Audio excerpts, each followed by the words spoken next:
We told you at the top of the program, tonight is the 17th anniversary of the 9/11 attacks. This evening, we bring you a Fox News exclusive, a behind-the-scenes look at a team trying to stay one step ahead of the terrorists by analyzing some of their most dangerous weapons. Here's Chief Intelligence Correspondent Catherine Herridge.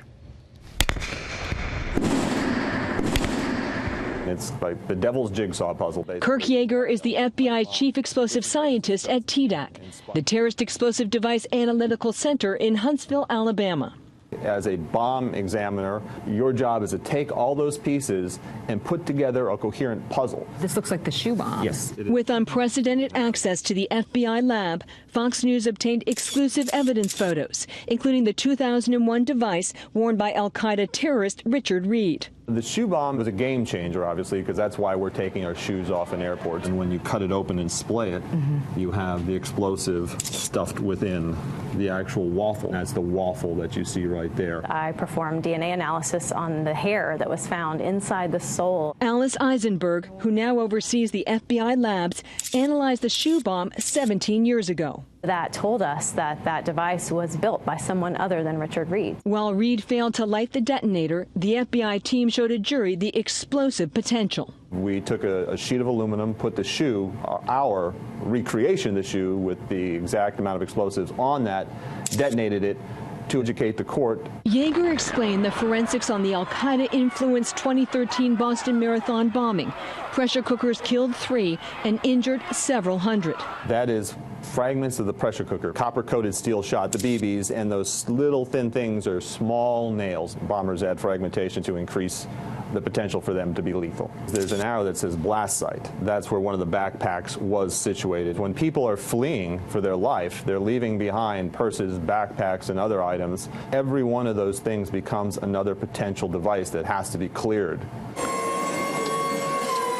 Inside this massive FBI warehouse, it's box after box. The warehouse is home to more than 1 million pieces of bomb evidence. It's like a historical archive, allowing investigators to identify trends and to pursue criminal prosecutions. If a scientist at TDAC finds a latent print inside an IED, that information would be searched against databases and an individual could be identified. The primary advantage that a terrorist has is their anonymity. We are taking away from them that advantage. The 2010 Times Square car bomb plot was another near miss. It was one of these bombs that had everything but the kitchen sink. He had some butane tanks, he had a pressure cooker, he had some sort of thermos bottle, he had a clock timer. These photos show the damage Faisal Shahzad's device could have done. The work takes a team. We have a partnership with several components in the Department of Defense. There are other components in DOJ, to include ATF, the Department of Homeland Security, as well as the TSA. For investigators, some cases never seem finished, like the bizarre 2003 plot that killed alleged co-conspirator Brian Wells, a bomb locked around his neck. Collar bomb will stick in my memory forever because it took 7 years of my life. It was basically a bank robbery plot by sociopaths. There was one piece out of hundreds that looked to me like it was probably part of the bomb, but I'm not 100% sure, and that's going to haunt me until I retire. 17 years after 9/11, the FBI team said the threat from homemade bombs is more complex and a forever threat, Brett. It's a fascinating look. You know, also today, we have the politics.